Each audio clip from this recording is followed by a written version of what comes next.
글씨를 똑바로 쓰려면 삼성에게 물어보고, 아이폰을 똑바로 쓰려면 애플앱에 물어보듯이 인생 똑바로 살려면 인간 만든 사람을 찾아, 세상 똑바로 살려면 세상 만든 사람을 찾아 물어보는 게 당연한 이치인데, 그동안 내가 뭘 안다고 떠들었는지 부끄러워.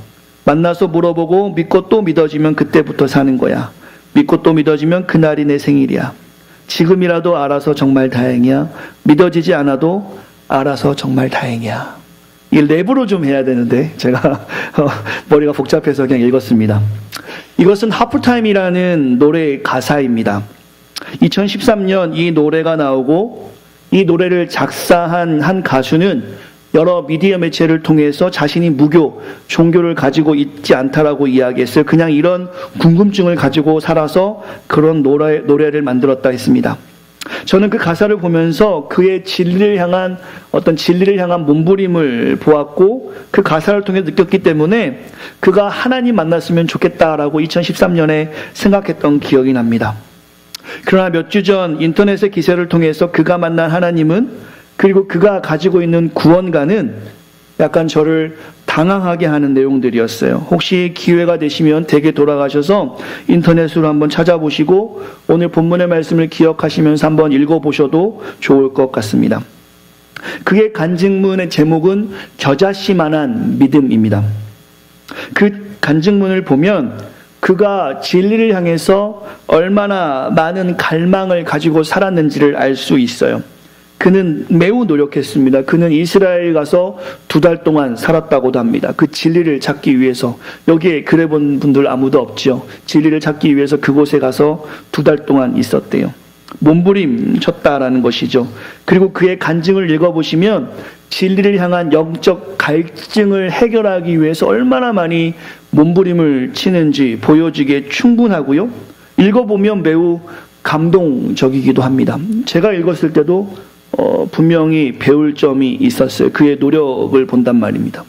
그러나 그가 가지고 있는 구원관, 그렇게 노력해서 영적 갈증의 몸부림으로 찾아냈던 그 진리는 성경적으로 이야기하기에는 매우 무리가 있는 듯하게 보였습니다. 믿음의 연륜이 작아서 그에게 따르는 작은 믿음의 흔적이라 하기에는 복음의 본질에 대한 결핍이 분명하였고, 그리고 파편적으로 성경을 조각조각 해석하는 그의 모습을 고스란히 보여주는 내용이었습니다. 또는 흔히들 우리가 구원파라고 불리우는 사람들과 같은 관점으로 구원을 보는 듯한 모습을 여기저기 보이고 있습니다. 그는 말하죠. 나는 구원파가 아니라고. 어쨌든 그의 간증문만을 본다면 그런 관점들을 우리가 확인할 수 있어요. 그의 간증문을 보고 나서 그를 탓하고 싶진 않습니다. 왜냐하면 대한민국은 종교의 자유가 있고요. 그가 말하듯 그가 번 돈으로 그가 만난 하나님, 결핍되었거나 혹은 잘못되었거나 그것을 나누는 데에는 저는 불평도 없습니다. 하지만 제가 아쉬운 마음이 조금 있어요. 왜 하필 구원파의 교리를 그가 만났을까? 저는 2013년에 그가 이 노래를 내었을 때 이 노래의 가사 가지고 설교까지 한 적이 있습니다. 그리고 그가 진정으로 하나님을 만났으면 좋겠다라고 생각했어요. 저번 주에도 제가 잠시 언급했지만 해결되지 않는 세월호와 관련되어 있는 구원파, 종교를 이용해서 돈을 버는 자들과 그는 왜 함께할까? 또한 진리를 탐구하는 그의 자세만 본다면 어찌됐든 그에게 일어나는 상황은 매우 안타까운 상황이고, 특별히 한국교회가, 이게 수많은 한국교회가 그에게 아무런 영향력을 줄 수 없는 샤머니즘 같은 하등 종교처럼 되어버린 상황에 안타까움을 경험하며, 또한 제가 마음이 아픈 것은, 정말 이것은 마음이 더더욱 아픈 건데요, 이러한 관점들, 구원에 대한 잘못된 관점들이 사실 정통 기독교 안에도 있다는 사실에 대해서 제가 후에 기회가 된다면 구원에 관한 복음 제시의 문제점에 대해서 한번 나누려고 합니다. 지난주와 오늘 저는 2주간 구원에 관련된 말씀을 나누려고 합니다. 지난주에 잠시 서론적인 부분을 나눴고요. 오늘 본론적인 내용을 나누려고 합니다. 이유는 앞서 말했던 그 가수의 신앙 고백을 보면서 이 가수가 속칭 구원파이던 구원파가 아니던 그의 신앙의 고백은 매우 성경적이라 할 수 없고 사실 이러한 신앙관, 이러한 구원관을 대다수의 정통 기독교인들도 가지고 있기 때문에 성경적 구원론이 무엇인지를 나눌 필요성이 있겠다 생각이 들어서 여러 가지 책을 보면서 기도하며 말씀을 준비했어요.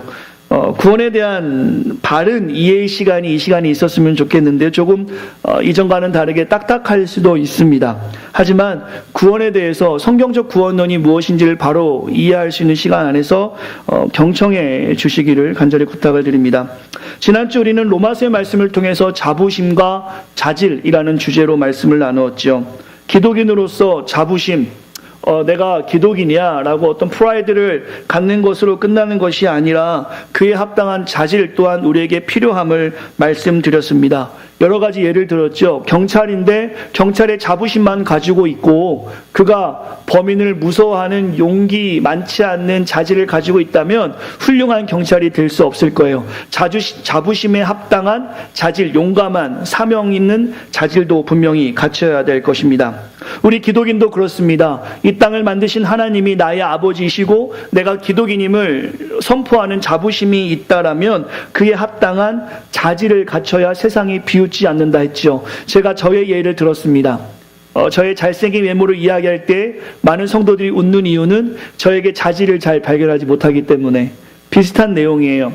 여러분이 기독인이라 하지만 거기에 합당한 자질을 보여주지 못하니까 세상은 교회를 보고 비웃고 있는 것입니다. 오늘 말씀은 매우 중요한 말씀이고 오늘 본문의 내용은 저와 여러분들이 여러 번 되새겨도 좋을 만한 내용들입니다.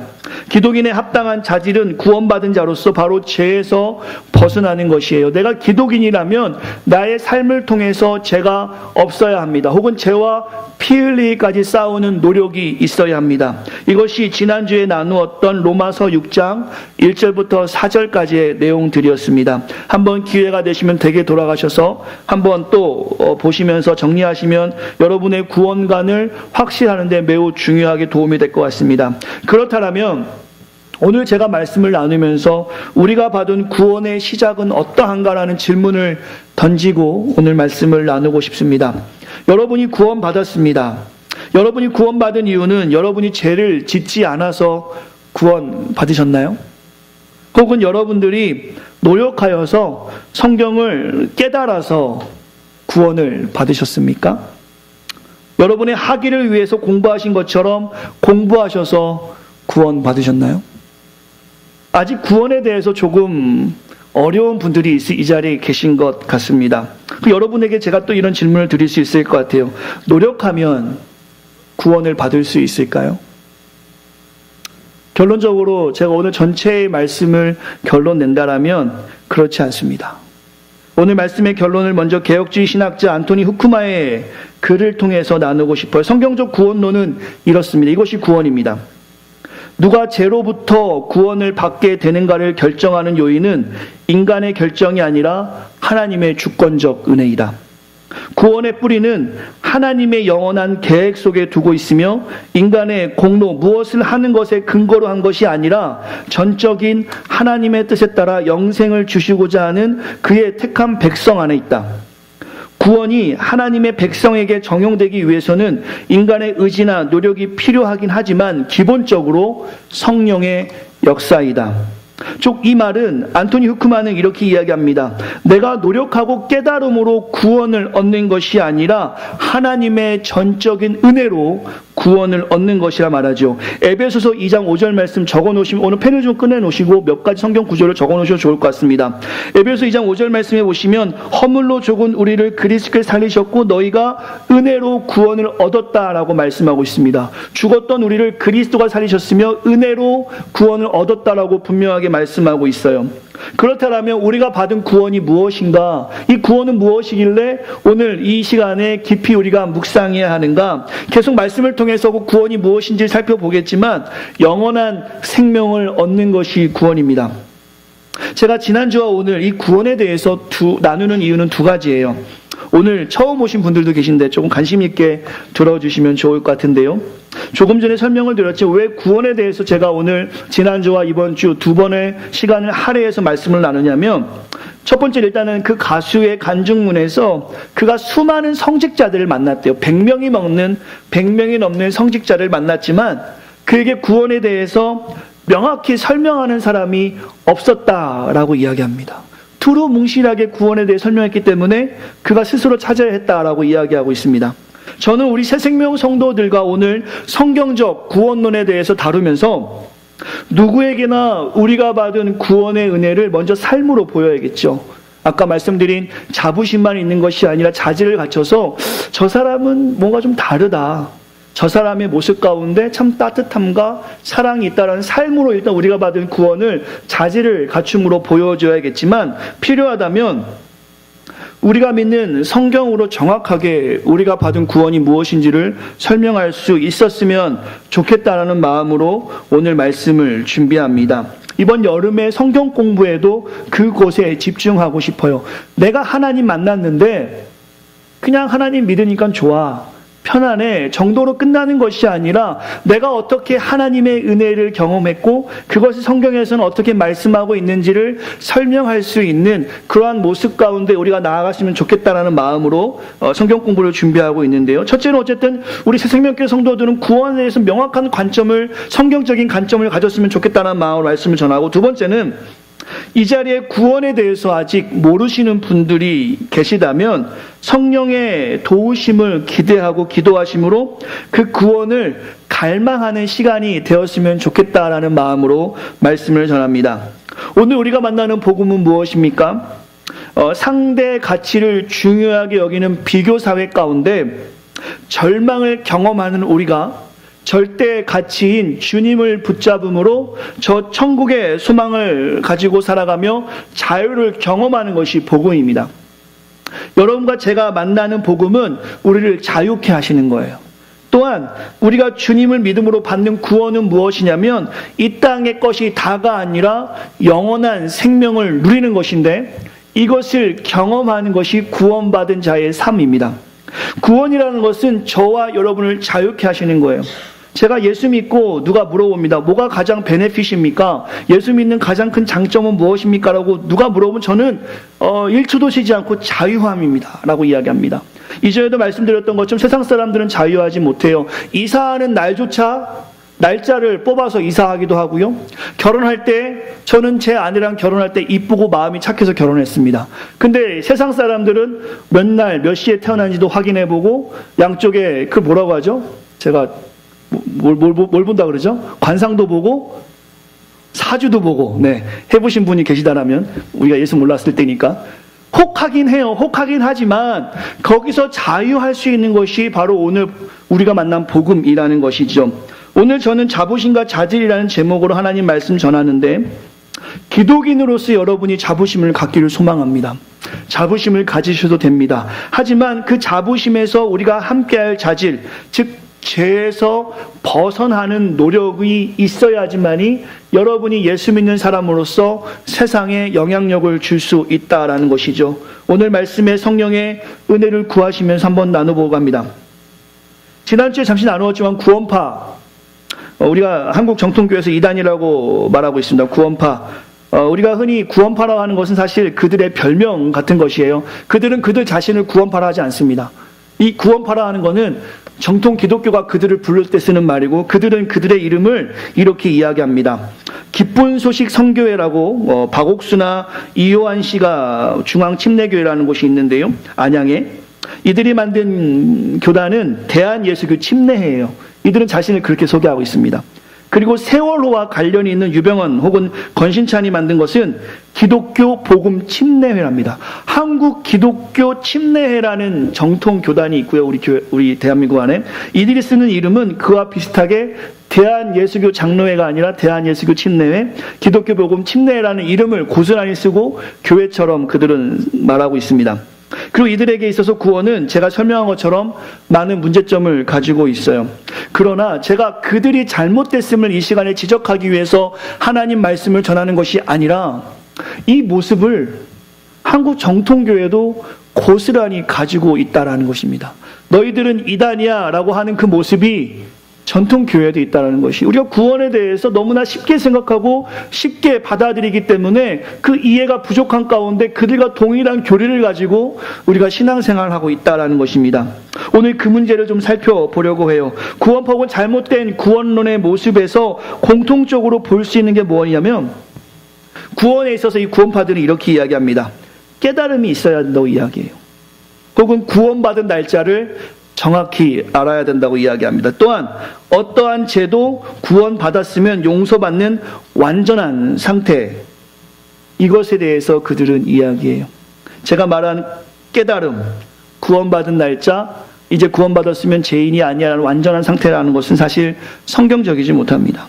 우리 기독교 혹은 복음주의권 좀 넓게 이야기하면 전통적 기독교는 구원받은 정확한 날짜를 물어보거나 확인하지 않습니다. 또한 깨달음만으로 구원받았다 하지 않고요, 거듭나면 모든 죄가 없어져 온전한 의인이 되었다라고도 이야기하지 않습니다.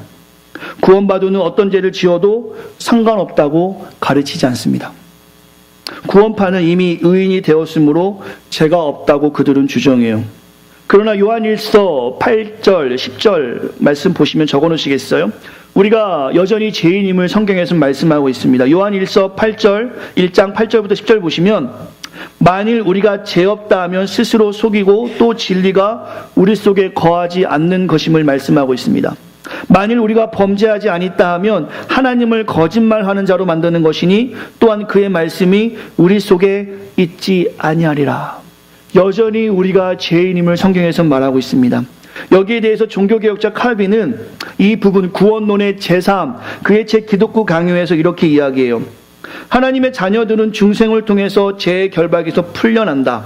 그러나 그들은 육신에서 생겨나는 괴로움을 전혀 느끼지 않으리만큼 충분히 자유를 느낀 것은 아니다.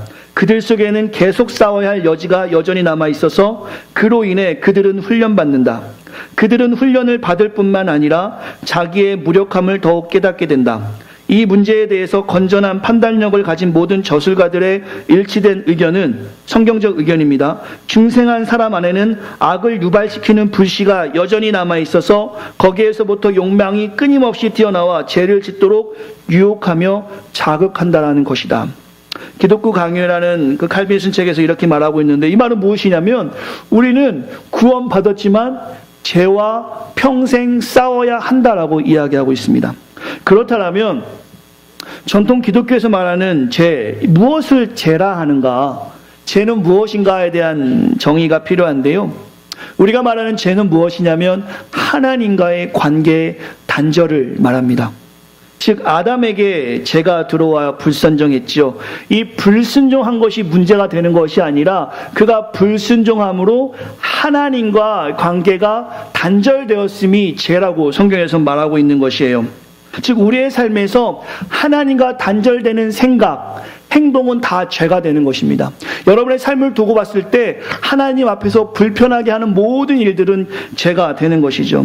그러나 구원파는 혹은 잘못된 구원관을 가진 사람들은 보여지는 죄에 대해서만 이야기합니다. 즉 존재하는 것이죠. 즉 이들은 구원자이신 주님과의 관계를 이야기하는 것이 아니라 이 땅에서 물질의 자유, 삶의 자유를 이야기하면서 그렇게 자유할 때 죄가 없다라고 이야기합니다. 구원파는 조금 전에 말씀드렸던 것처럼 또한 잘못된 구원관을 가진 사람들은 깨달음만으로 이미 의인이 되었으므로 죄가 없다고 주장해요. 그러나 여기서 여러분과 제가 좀 집중해야 되는데요, 죄에 대해서 묵상해 볼 필요가 있습니다. 성경에서는 이 죄사함을 뭐라고 말씀하시나? 성경을 찾아보면 죄는 죄책과 죄성 두 가지에 대해서 말씀하십니다. 죄책은 정죄함이에요.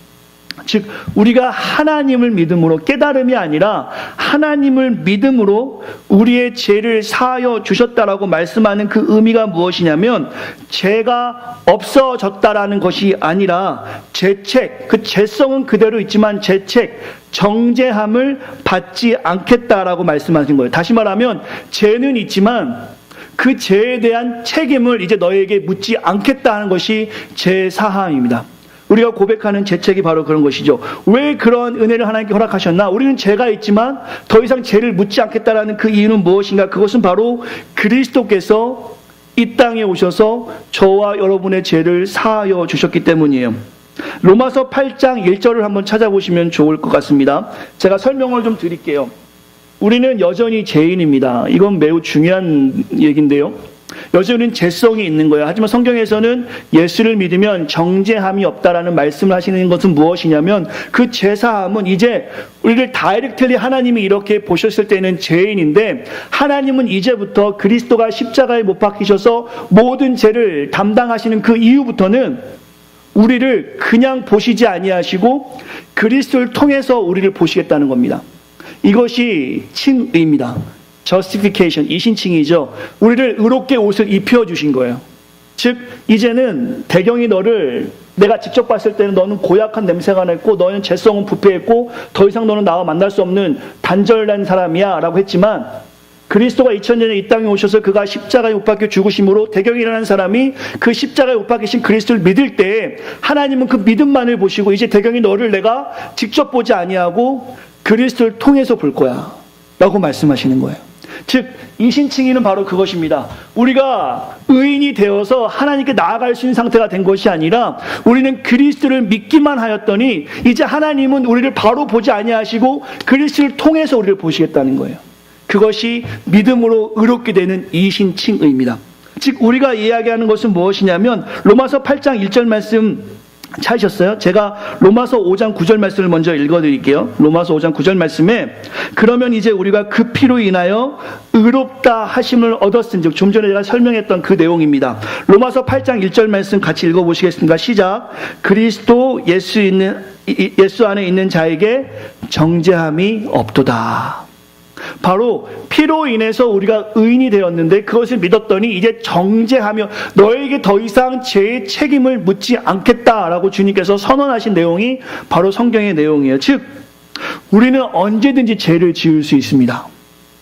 언제든지 우리는 죄를 지을 수 있습니다. 그것을 신학적인 용어로 죄성, 죄의 오염, 죄의 부패라고 이야기합니다. 그리스도의 십자가의 죽으심에도 불구하고 인간은 오염되었어요. 부패된 성향을 그대로 가지고 있습니다.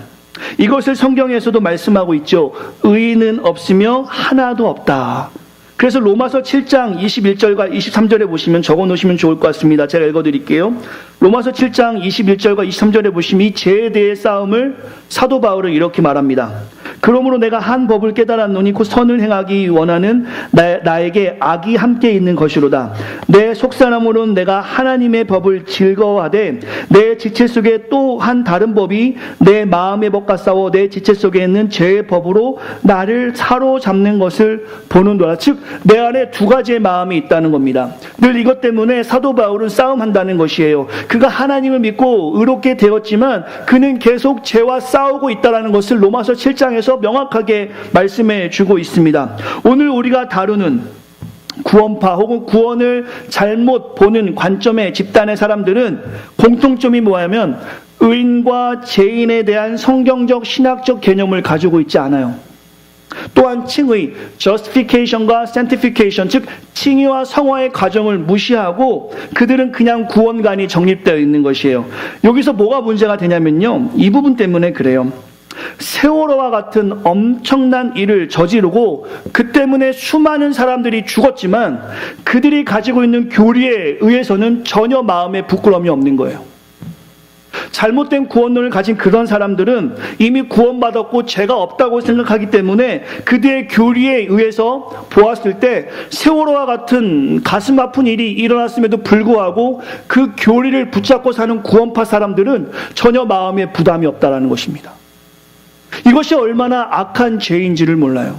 이것이 얼마나 잘못된 구원론으로 인해서 수많은 사람들을 아프게 하는 일인지 우리가 알아야 합니다. 그러나 전통 기독교 안에서도 이러한 모습이 있다라는 것이죠. 구원받았어.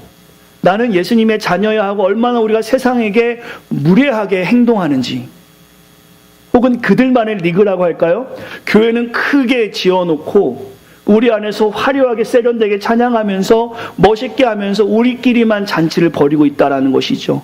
세상에 수많은 죽어가는 영혼들이 하루하루 먹고 살기도 힘들 뿐만 아니라 마음에 소망이 없어서 대한민국이 자살 1위 국가인 건 다 알고 계시죠. 1시간에 2명꼴로 자살하는 국가입니다. 그렇게 소망이 없어 죽어가는 수많은 사람들이 천지에 널려져 있는데 교회들은 각자의 성을 만들어 놓고 그들만의 리그를 만들어 놓고 우리는 구원받았으니까 천국 백성이야 하고 자기들끼리 기뻐하는 모습, 즉 구원파의 구원관과 정통 기독교가 가지고 있는 구원관이 다를 바가 하나도 없는 모습을 세상에 그대로 보여주고 있다라는 것입니다. 한두 가지만 제가 더 이들의 오류를 지적하자면 이 구원파는 깨달음을 얻어야 구원받았다라고 이야기해요. 그래서 그들은 몇 날 며칠에 정확히 내가 깨달음 받았다고 이야기합니다. 그래서 서로 인사할 때 어떻게 인사하냐면 저는 1월 1일 오후 10시에 구원받은 이대경입니다. 제가 그렇게 한다는 게 아니라 그렇게 한다는 거예요. 즉 만약에 이들의 주장대로 한다면 여기 대부분 성도님들은 구원받지 못한 성도일 수 있습니다. 구원받은 날 언제인지 다 아세요? 저를 예를 든다면 저는 제가 몇 날 며칠 날 구원 받았는지 정확하게 모르겠어요. 설교 준비하면서 생각해 보니까 회심의 기억은 있습니다. 내가 하나님 만나서 이제 더 이상 죄의 상태로 돌아가지 않겠다. No turning back. 이 기억은 있지만 제가 언제 구원받았는지는 희미해요. 다만 저의 고백은 무엇이냐면 구원에 대한 저의 고백은 이미 태초부터 하나님이 어머니의 태 속에, 저는 모태신앙입니다. 모태로부터 택하여 주심을 저는 그대로 고백합니다. 이것이 저의 구원에 대한 고백입니다. 잘못된 구원론을 교리로 삼는 구원파가 이렇게 명확한 날짜를 주장하는 이유는 무엇이냐면 골로새서 1장의 말씀을 그들은 잘못 해석하고 있기 때문이에요. 골로새 1장 4절, 5절, 6절이 그들의 핵심되는 교리인데요. 6절의 말씀 보시면 골로새 1장 6절에 이 복음이 이미 너희에게 이르매 너희가 듣고 참으로 하나님의 은혜를 깨달은 날부터 너희 중에서와 같이 또한 온 천하에서도 열매를 맺어 자라는지라. 즉 6절에 말하는 깨달음을 이들이 강조하면서 깨달음을 받는 날 구원이라고 명시화해 버렸습니다. 이것은 성경적 구원론을 부인하는 매우 중요한 그들의 잘못된 교리인데 성경에는 수없이 말씀합니다. 오직 믿음으로 구원받는다. 믿음으로 구원을 받음을 분명히 이야기하고 있지만 그들은 몇 개의 구절을 이야기하면서 깨달음으로 구원받는다고 이야기하는데요.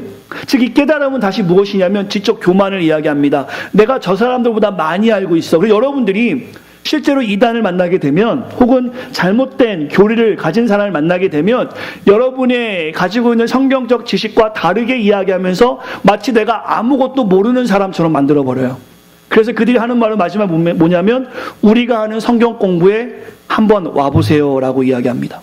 즉 정통 기독교가 가지고 있는 구원관을 무시하면서 자기들이 마치 새로운 것을 가지고 있는 것처럼 이야기한다는 것이고 수많은 전통 기독교에 다니는 수많은 젊은이들 혹은 집사, 권사, 장로, 목사도 하물며 그들이 하는 성경 공부에 가서 빠져드는 내용 혹은 지금은 신천지가 그렇게 유행하고 있음을 우리가 알아야 되는데 중요한 것은 무엇이냐면 골로새 1장의 말씀을 다시 성경적으로 해석한다면 명확히 성경을 보세요. 다시 보시면 혹시 있으면 하나님의 은혜를 깨달은 날부터 구원받는 것이 아니라 성경에서는 하나님의 은혜를 깨달은 날부터 온 천하가 열매를 맺어 간다라고 성경에서 말씀하고 있습니다. 이게 명확한 성경적 해석이에요. 지금 무슨 말이냐면 이 하나님의 은혜는 바로 그리스도에 대한 십자가의 사랑입니다. 즉 십자가의 사랑이 골로새 성도들 너희들이 잘 알기만 한다면 그 사랑으로 인해서 이제 너희들은 은혜를 깨닫는 날이 되고 이제부터 너희 구원만 이루어지는 것이 아니라 복음이 전파되어 온 천하의 열매가 맺는 것임을 골로새서에 말씀하고 있는 건데 이것은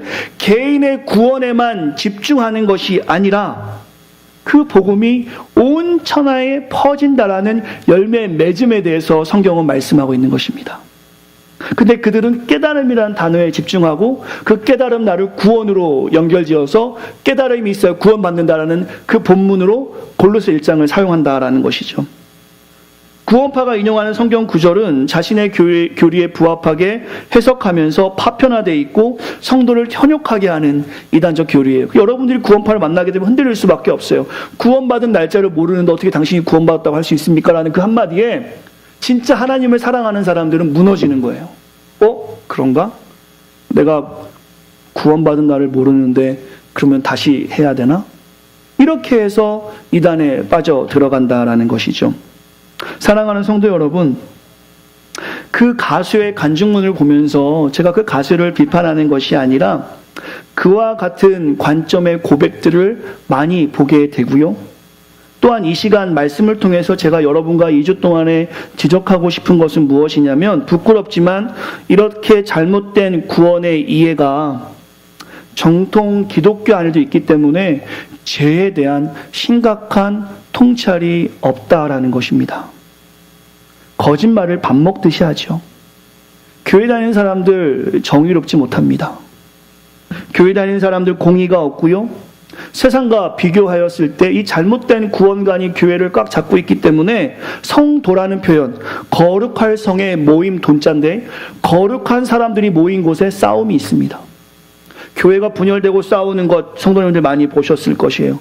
거룩한 모습을 찾아볼 수 없는 이유가 무엇이냐면, 죄에 대한, 제가 좀 이따 성경을 나누겠지만 새롭게 된, 우리가 새 사람이 된 모습에 대한 우리가 감격이 여전히 없고, 구원에 대한 잘못 이해로 어렸을 때 오늘 죽어도 천국 가는 사람 손 들었을 때 간식 주고 밥 줘서 우리가 구원에 대한 확신은 가지고 있지만, 이제부터 어떻게 how to live as a Christian in the world, 이 땅에서 우리가 어떻게 살아야 하는지에 대해서는 교회가 가르치지 않아서 우리가 자부심은 가지고 있지만 잘못된 구원관이 우리 안에 있기 때문에 우리의 삶이 전혀 변화되지 못하고, 그 모습을 세상이 보았을 때는 구원파가 잘못을 했던, 이단이 잘못을 했던, 신천지가 잘못을 했던, 흔히 말하는 한국의 대형교회가 잘못을 했던, 다 똑같은 교회로 보고 있고, 구원파의 목사가 잘못을 했던, 이단의 목사가 잘못을 했던, 정통 기독교의 목사가 잘못을 했던 모든 사람은 한 카테고리로 보고 있다는 것이죠. 이것이 지금 복음을 전하는 일에 매우 방해가 되고 있습니다. 여러분이 지금 이 샴페인 어바나 지역에 나가서 전도할 때 매우 어렵다라는 생각이 드는 이유는 바로 이런 잘못된 교리와 성경적 교리가 혼합되어져서 뭐가 전통교회인지 뭐가 이단인지 세상에 보여주지 못하기 때문이 아닌가라는 생각이 듭니다. 오늘 본문에 보시면 구원에 대해서 우리가 이렇게, 제가 조금 핏대를 세우면서 말씀을 드리는 이유는, 우리 새생명교회는 정말 성경적 공동체로 성경에서 말하는 것이 무엇인지를 바로 알고 바로 전하는 공동체가 되고자 하는 마음입니다. 목사로 왔기 때문에 조금 욕심을 부린다면 이 자리가 빨리 찼으면 좋겠어요. 저만 그런가요? 우리 모두가 그렇죠. 이 자리 왜 이렇게 넓게 놔두신 거예요? 편하게 앉으려고? 그거 아니잖아요. 차면 좋겠는데, 그렇다고 해서 우리가 아무렇게나 해서 아무나, 우리 새생명교회는 아무것도 없이 그냥 하는 교회가 아니라, 아무나 들어오는 교회가 아니라 정말 복음의 값진 것을 경험하고, 새생명교회가 비록 숫자는 많지 않지만 이 땅에 살아가면서 구원받은 자로서 자질을 갖추고 예수 그리스도가 보였던 그 섬김과 사랑과 용서와 희생을 세상에 보여줄 때, 비록 적은 숫자지만 요한계시록에 나오는 빌라델피아 교회처럼 마이크로와 같은 작은 교회일지라도 우리가 복음 안에 무장되었을 때 하나님은 그 모습을 기뻐하신다는 것입니다. 비록 우리가 큰 교회가 되지 않고 비록 이 자리가 다 채워지지 않는다 할지라도 저와 여러분들이 성경적 바른 구원관을 가지고 그 구원의 은혜에 감사하여서 그리스도의 십자가의 사랑을 증거하기만 한다면 하나님은 그것으로 오케이, it couldn't be better, 이보다 더 좋을 수 없음을 하나님께서 말씀해 주신다는 것이죠. 여러분과 제가 이 자리에 앉아 있으면서 하나님께 주신 그 은혜를 깊이 묵상하지 못하고 생각하지 못할 때 우리에게 나타나는 그 죄성은 세상에게 그리스도의 영향력을 나타낼 수 없는 죄성이 드러날 수밖에 없는데, 오늘 본문의 말씀을 기억하시고 죄에 거하지 않도록 죄와 피 흘리기까지 싸우실 때 세상 교회는, 세상 사람들은 교회를 보고 좀 다른데? 라는 궁금증이 생기기 시작한다는 거예요. 한국 교회가 지금 회개와 어떤 자백의 시간을 갖기보다 먼저 우리가 가지고 있는 구원관이 무엇인지, 우리가 가지고 있는 십자가의 사랑이 무엇인지, 성경에서는 우리에게 무엇을 말씀하신지에 대한 집중이 있어야지만이 세상의 진정 영향력을 행사할 수 있다라는 것입니다. 오늘 이렇게 잘못된 구원관을 가진 집단을 통해서 구원에 대해서 제가 이렇게 말씀을 나누는 이유는 이 구원에서 우리가 받은 사랑을 알아야 하기 때문입니다. 여러분이 받은 구원이 얼마나 값진지를 알아야 되고 그 구원을 받은 사람이 어떻게 우리가 살아야 하는지를 알 때 자부심에 합당한 자질을 갖출 수 있다라는 것이죠. 오늘 본문에서 제가 나누고 싶은 것은 이 자질에 대한 부분입니다. 제 상태에 여러분과 제가 있습니다. 어쩔 수가 없어요. 그러나 피 흘리기까지 저와 여러분은 싸워야 합니다. 그리스도가 우리 때문에 십자가에 죽으시고 우리의 모든 죄를 제사 혹은 정죄함이 없다 말씀하셨는데 우리가 그것으로 만족하며 살아가는 것이 아니라 우리 원죄, 오리지널 씨는 그리스도로 해결됐지만 자범죄, 매일 짓는 그 죄에 대해서는 우리가 부단히 싸우고 노력해야 한다는 것이죠. 우리가 그 죄에서 벗어나기 위해서 힘을 써야 된다는 것입니다. 오늘 본문에 보시면 주님 오시는 그날까지 우리는 계속해야 됨을 말씀하고 있어요. 한 번의 구원의 사건으로 그 죄의 상태가 종료되는 것이 아니라 이제는 우리가 이전에는 성령께서 가만 내버려 두셨지만 이제는 그리스도를 믿음으로 저와 여러분을 그냥 놔두지 아니하시고 하나님이 택하신 하나님의 백성 삼은 우리가 그리스도가 오시는 그날에 승리를 선포할 수 있도록 우리와 함께 하시며 우리는 날마다 죄와 싸워야 한다라는 것입니다. 이것이 오늘 본문의 제목이죠. 두려움과 떨림으로 구원을 이루는 중요한 방법이라는 것입니다. 사랑하는 성도 여러분, 구원파는 깨달음의 노력으로 구원을 받는다고 해요. 그리고 그들이 주님을 알기 위해서 얼마나 노력하는지 몰라요. 혹은 잘못된 구원관을 가진 사람들은요. 깨달음이 있을 때에만 구원이 있기 때문에 정말 성경을 달달달달 외우고 공부를 여러분이 하시는 공부처럼 고3 수능 공부하는 것처럼 SAT 공부하는 것처럼 그들은 공부를 합니다. 그러나 정말 깨달음만으로도 구원이 있다면 아직 믿음이 어린아이 같아서 성경적 깨달음을 다하지 못한 성도들에게는 구원이 없는 것입니까? 오늘 임종하는 그 어떤 분이 그동안 하나님을 알지 못했다가 내가 주를 믿습니다 했을 때 그는 깨달음이 없기 때문에 천국을 갈 수 없는 것입니까? 성경의 원리는 그렇지 않다는 것입니다. 비록 우리가 믿음이 약하여서 어린아이 같은 성경적 깨달음이 다하지 못하여도 하나님은 하나님이 택한 자에게 어떠한 요구도 하냐 하시고 여전히 그 자를 하나님이 택한 백성으로 삼으신다라는 것입니다. 우리의 구원이 우리의 노력으로 이루어진 것이 아니라 하나님을 믿음으로 구원이 이루어집니다. 하지만 여기서 우리가 더 나아가야 될 모습은 무엇이냐면 구원받은 것 하나로 내가 아무것도 하지 않았어도 구원받았다라는 것은 끝나는 것이 아니라 이제 구원받은 자로서 어떻게 살아야 하는지에 대해서는 여러분의 삶에 매우 심각한 고민이 있어야 된다는 것입니다. 자질이 있어서 구원받은 것은 아니지만 하나님 택하여 주시고 하나님 백성 삼으신 것에 대한 분명한 자부심이 있다라면 이제는 그 자부심에 합당한 자질을 갖기 위해 노력해야 되는 것이고 그 자질은 오늘 성경을 통해서 나누겠습니다. 로마서 6장에 보시면 1절부터 4절까지 보시면 죄에 거하지 않는 것임을 분명히 말씀하고 있습니다. 사랑하는 성도 여러분, 많은 기독인들에게 그렇게 물어봅니다. 일주일에 168시간인데 얼마나 성경을 보십니까? 얼마나 예배하십니까? 하면 수많은 기독인들은 그렇게 이야기할 거예요. 목사님 모르는 소리 하지 마세요. 세상에 살면 성경 보지 못하지만 예배 잘 나오지 못하지만 하나님 사랑합니다. 정말 하나님 사랑하는 것이 무엇일까라고 제가 질문을 던지고 싶을 때가 많은데요. 기독인의 자질 죄에서 벗어나기 위해서 세상에서 우리가 노력하는 것처럼 우리 기독인이 살아가고 있는가? 우리 아이들에게는 열심히 공부해라. 또 우리는 회사에 가서 열심히 일하자. 사업하는 분들은 정말 잠자리 줄여가면서 여행할 거 줄여가면서 먹을 거 입을 거 입지 않으면서 열심히 사업하는 열정으로 그와 비슷하게 혹은 그와 동일하게 정말 하나님을 알려고 이 땅의 기독인들이 힘쓰고 있는가? 정말 우리의 삶 속에 하나님이 살아계신 것이 맞는가? 만약에 맞다면 왜 사회는 이렇게 여전히 악할까? 혹은 우리가 정말로 하나님을 사랑한다 하면서 왜 우리는 우리의 삶 속에 하나님을 주인으로 모시지 못하는 것일까?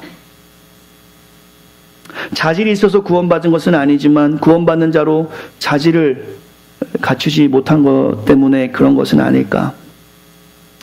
오늘 본문 말씀 보겠습니다. 로마서 6장에 보시면 우리가 그리스도의 은혜로 변했다라고 분명히 말씀하고 있어요. 로마서 6장 8절부터 11절 말씀을 우리 한 번만 더 읽겠습니다. 저와 여러분의 상태가 이런 상태입니다. 이 마음을 가지고 다시 한번 같이 말씀을 읽었으면 좋겠습니다. 로마서 6장 8절부터 11절까지 말씀입니다. 같이 읽겠습니다. 시작. 만일 우리가 그리스도와 함께 죽었으면 또한 그와 함께 살 줄을 믿느니 이는 그리스도께서 죽은 자 가운데서 살아나셨음에 다시 죽지 아니하시고 사망이 다시 그를 주장하지 못할 줄을 알미로다. 그가 죽으심은 죄에 대하여 단번에 죽으심이요 그가 살아계심은 하나님께 대하여 살아계심이니 이와 같이 너희도 너희 자신을 죄에 대하여는 죽은 자요 그리스도 예수 안에서 하나님께 대하여는 살아있는 자로 여길지니라. 아멘. 이 말씀이 여러분과 저의 신앙 고백으로 자리 잡기를 간절히 소망합니다. 11절의 말씀을 보시면 이와 같이 너희도 너희 자신의 죄에 대하여는 죽은 자요 그리스도 예수 안에서 하나님께 대하여는 살아있는 자로 여길지니라. 이 11절의 의미를 기억하시면 좋을 것 같아요. 우리가 이제 성도는 하나님과 합한 자라고 말씀하고 있습니다. 즉 하나님과 합함으로 옛사람이 죽고 새 사람이 되었다라고 말씀하고 있어요. 죽고 살아남을 이야기하지요. 에베소 4장에 보시면 그 새 사람이 갖춰야 될 자질은 의와 거룩과 진실입니다.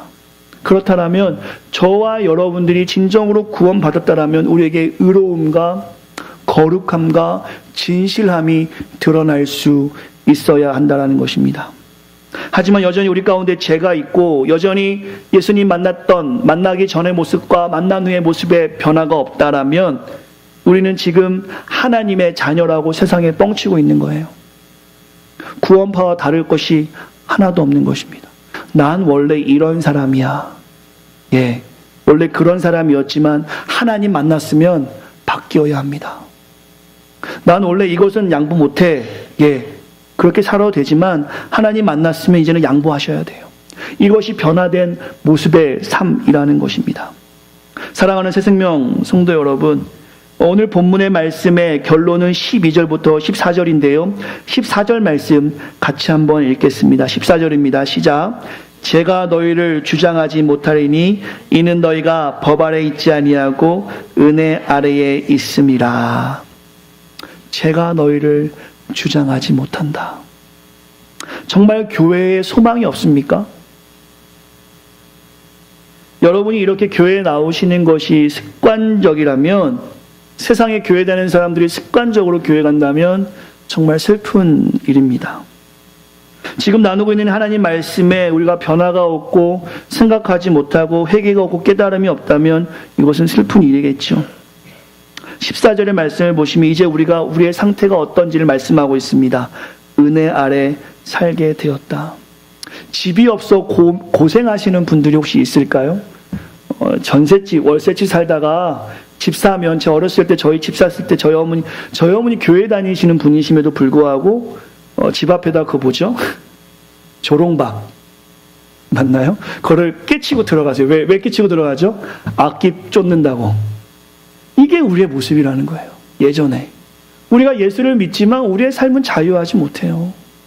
근데 오늘 본문에 보시면 은혜 아래 살게 되었다는 뭐냐면 그 완전한 집이 이제 있다는 거예요. 떠돌이 생활을 해보신 분들은 이 표현이 여러분에게 이 집 저 집 옮겨 다니며 살다가 이제 완전한 내 집이 있다는 겁니다. 죄를 지으면서 우리가 막 살았는데 이제는 그럴 필요가 없다는, 더 이상 너희가 죄를 주장하지 못하게 내가 막고 있다. 이제 너희는 은혜 아래 살고 있다라고 하나님께서 말씀하고 있습니다. 사랑하는 성도 여러분, 죄가 여러분을 이끌지 못합니다. 이것이 구원받은 사람의 모습입니다. 그렇기 때문에 우리는 죄와 싸워야 되는 거예요. 여러분이 가기 싫은데 막 잡아 당기면 그냥 끌려가실 거예요? 싫은 사람이 여러분들 좋다고 잡아 당기면 끌려가실 겁니까? 싸우실 거 아닙니까? 노라고. 내 갈 길이 아니라고. 우리가 구원받은 자라면 이런 모습이 우리에게 있어야 된다는 것입니다. 사랑과 반대되는 이기심. 여러분 가운데 그런 모습이 있다면 싸우셔야 돼요. 여러분이 손해보지 않으려는 그런 마음이 있다면 싸우셔야 돼요. 예수님은 이 땅에 오시면서 사랑의 모습을 보여주셨습니다. 희생의 모습을 보여주셨고요. 낮아짐의 모습을 보여주셨어요. 기득권이 여러분에게 있다면 그와 싸우셔야 돼요. 여러분에게 혹시 갑의 행동이 있다면 싸우셔야 합니다. 우리는 그리스도를 닮아 사랑과 성김과 용서와 이해 그리고 죽기까지 죄와 피 흘리기까지 싸워야 된다는 것이죠.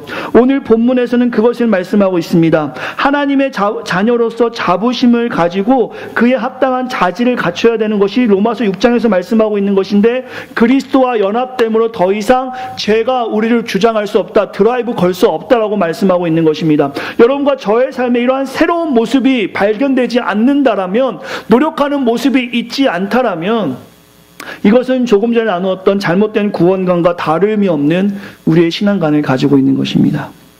오늘 말씀은 우리의 삶에 어떻게 적용할 수 있겠습니까? 두 가지로 정리할 수 있는데요. 첫 번째입니다. 한번 따라해 주시겠어요? 구원에 대해 명확히 고백해야 합니다. 여러분들이 여러분의 간증문도 한번 써보세요. 그리고 정말 구원의 은혜가 무엇인지를 계속해서 하나님의 은혜 가운데 여러분이 사시기 위해서 요즘에 영성일기라는 것이 있다고 하는데요.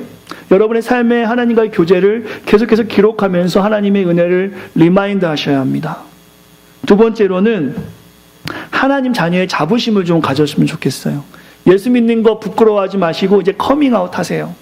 삶에서, 학업의 현장에서, 삶의 현장에서 창세기 1장 1절 말씀, 하나님이 태초에 천지에 만드시는 그 하나님이 정말 나의 아버지라면 이제 그 하나님을 고백할 수 있는 우리 새생명 온 성도가 되시기를 간절히 축원합니다. 더 이상 죄의 상태로 돌아가지 마시고 죽기까지, 피 흘리기까지 그 죄와 싸우실 수 있는 우리 사랑하는 온 성도가 되시기를 간절히 축원합니다. 기독교의 구원은 오직 믿음과 오직 은혜입니다. 이것은 명상을 중요시하는 불교나 힌두교 같은 종교가 갖는 것이 아니라, 우리의 노력으로 구원을 깨닫는 것이 아니라, 능동적인 의지가 강해서 하나님 보고 싶어요, 하나님 만나고 싶어요, 여러분이 그래서 그 깨달음을 얻어서 구원받는 것이 아니라, 전적인 하나님의 은혜로 우리와 공로하는 아무 상관없이, 우리가 하나님과는 아무 상관없이 하나님이 우리에게 주시는 은혜 가운데 우리가 구원을 누리는 것입니다. 믿으십니까? 믿으십니까? 이것이 저와 여러분들이 선포해야 될 구원의 은혜라는 것이죠. 인간은 태어날 때부터 선하지 않기 때문에 인간의 노력으로는 절대 구원받을 수 없습니다. 하나님의 선물이 있어야 합니다. 그러나 노력으로 안 돼요. 혹시 이 자리에 나는 구원의 은혜가 잘 깨달아지지 모르겠다, 이제 하나님은 나를 사랑하지 않는가 보다가 아니라, 하나님의 택하심을 믿으시고 그 하나님의 은혜를 간구하시면서 날마다 그 하나님의 간절한 사랑을 소망함으로 주 앞에 나아갈 수 있는 새생명 온 성도가 되시기를 간절히 축원합니다. 이것이 바로 두렵고 떨림으로 우리의 구원을 이루어가는 것입니다. 결론적인 메시지로 제가 사랑의 교회 원로 목사였고 이제 소천하신 오카노 목사님의 설교를 가지고 마무리하려고 합니다. 우리가 그렇게 살았으면 좋겠어요. 그 설교 보실 때 우리 찬양대 앞으로 나오시고 함께 하나님 찬양하면서 주 앞에 나아가도록 하겠습니다.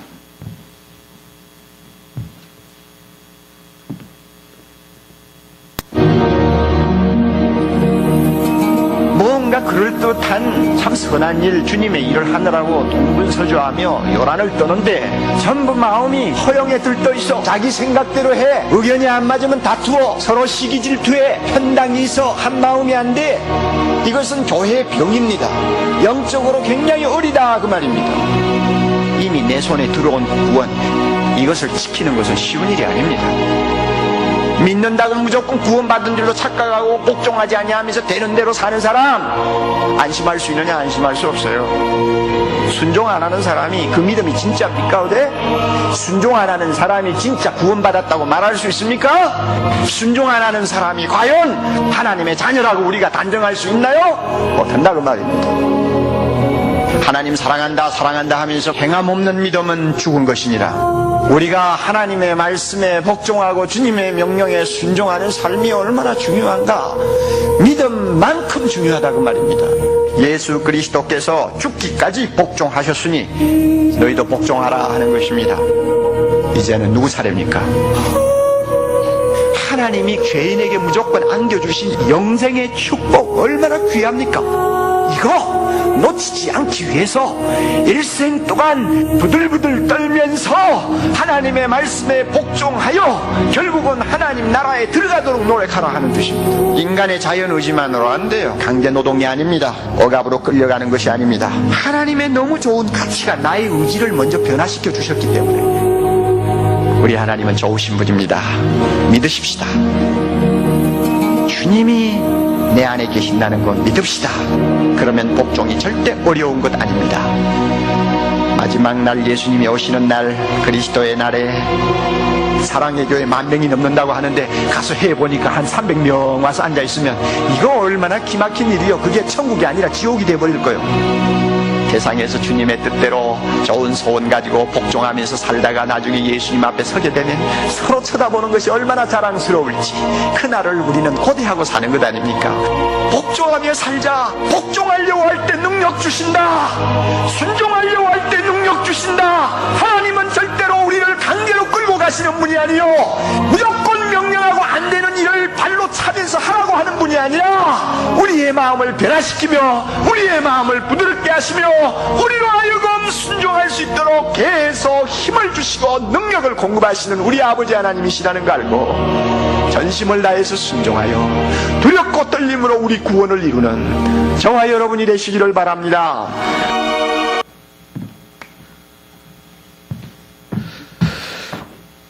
네, 영상 꺼주셔도 좋습니다. 예, 2주에 걸쳐서 구원에 대해서 나누었고요. 조금 우리 성도님들 어려운 내용일 수도 있습니다. 다만 분명한 것은 하나님이 여러분을 사랑하시고 그리스도가 이 땅에 오셔서 여러분 때문에 십자가에 죽으시고 그가 다시 살아나셨으며 이제 다시 오심을 약속하셨습니다.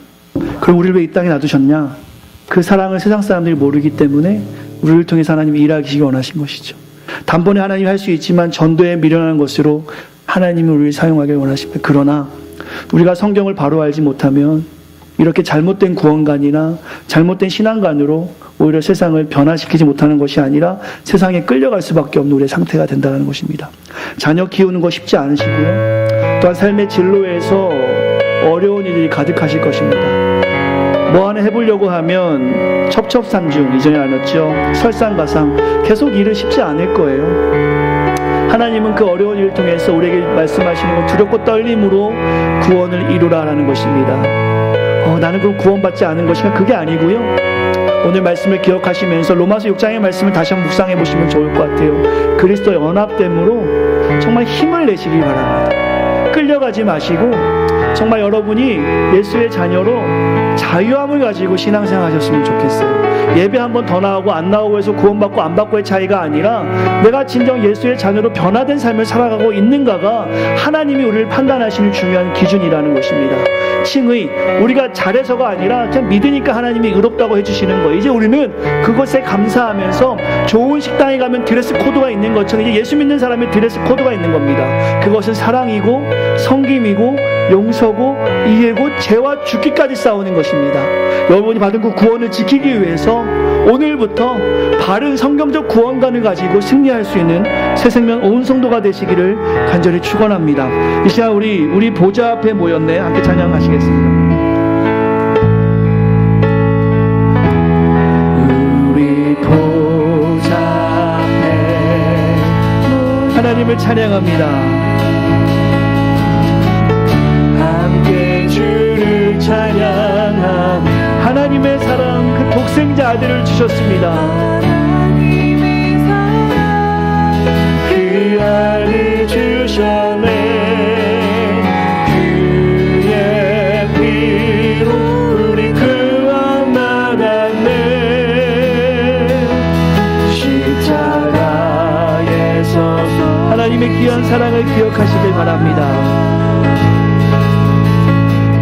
강같이 온 땅에 흘러 각 나라와 족속 백성 만왕에서 구원받고 증평만 흘리네. 그 원하심이 보좌에 앉으신 하나님과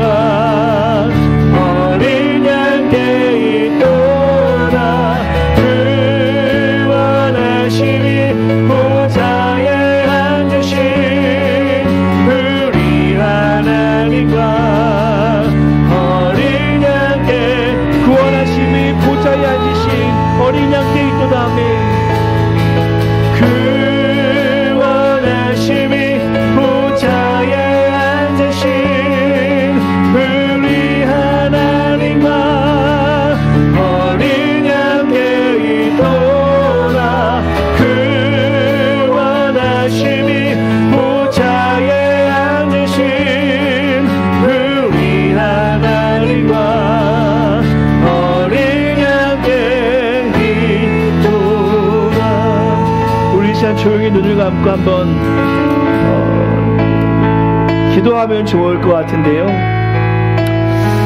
내가 무엇이 간데 사람이 무엇이 간데 하나님이 독생자 예수를 보내주셔서 나에게 자유함을 주셨는가. 여전히 이 땅에 살아가지만 여전히 힘든 삶이지만 우리가 받은 그 구원이 무엇인지에 대해서 다시 한번 묵상해 보시며 내 공로와 상관없이 나의 연약함과 상관없이 나의 죄의 모습과 상관없이 하나님이 나를 사랑하셔서 주신 그 구원의 은혜 가운데 내가 진정 감격을 누리고 살아가는지, 구원의 감격이 없다면 내가 왜 그 구원의 감격을 누리지 못하고 살아가는지, 나에게 얽매였던 그 무엇인가가 무엇인지를 보시면서 이 시간에 조용히 묵상하며 나아가기 원합니다. 혹시 이 시간에 구원을 아직 받지 못한 것처럼 하나님의 은혜를 알지 못한 분이 계시다면 하나님은 여러분을 사랑하십니다. 기억하시고 하나님께 간절히 기도함으로 그 선물을 소유할 수 있는 새 생명 온성도가 되시길 간절히 축원합니다. 조용히 한번 오늘 말씀을 기억하시면서 바른 성경적 구원관을 가지고 살아가는 우리가 될 수 있게 달라고, 그리스도를 닮아가는 우리가 될 수 있게 달라고 조용히 한번 기도하겠습니다. 기도합시다.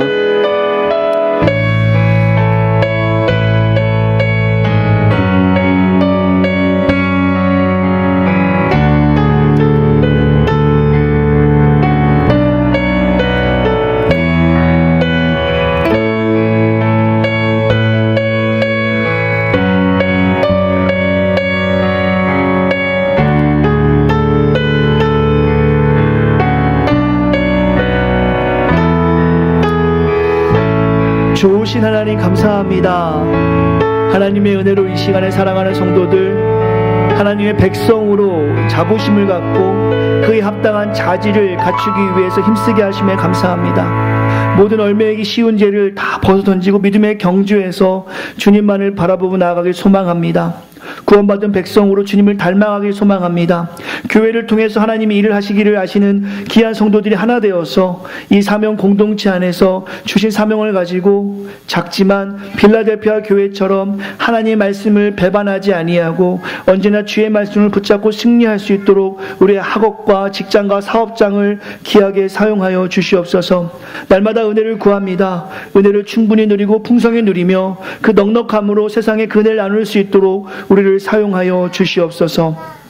이제는 우리 주 예수 그리스도의 은혜와 하나님의 크신 사랑과 성령님의 감안해주 교통 충만한 은혜가 이 시간 그 하나님의 크신 사랑과 구원에 감격하여 주 앞에 납작 엎드리며 은혜를 구하는 사랑하는 성도들 머리 위에, 기도하는 모든 제목 위에, 우리의 사랑스러운 자녀들 위에 이제부터 영원토록 함께 있기를 간절히 축원하옵나이다. 아멘. 아멘.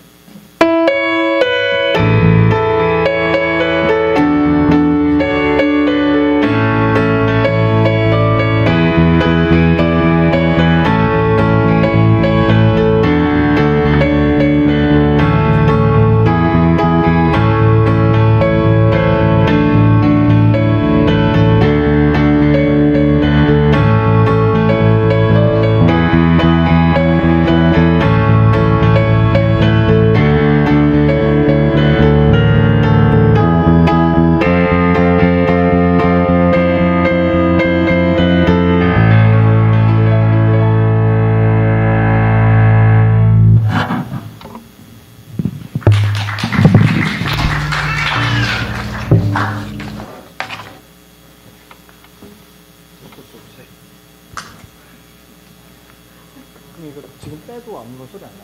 네. 이거 뗄 때 그래서 하고 하시면 그럼 다음번에는 이걸 아예 위치를 바꿔놓는 게 편하겠네요. 네. 어디로 안 그럼 다음은 안 쓰겠지. 한국 가거든요. 아 진짜요? 그러면 뭐야? 아마 언제가 언제 들어오세요? 6월 10일. 아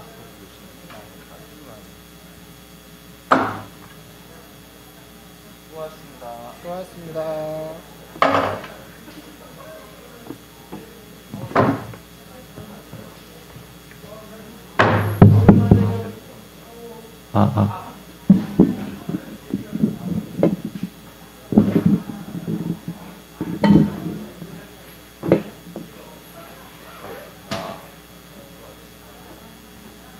다음번에 저도 불러야겠네요. 마지막에. 이거 합의가 안 돼서. 저는 악보가 없어가지고.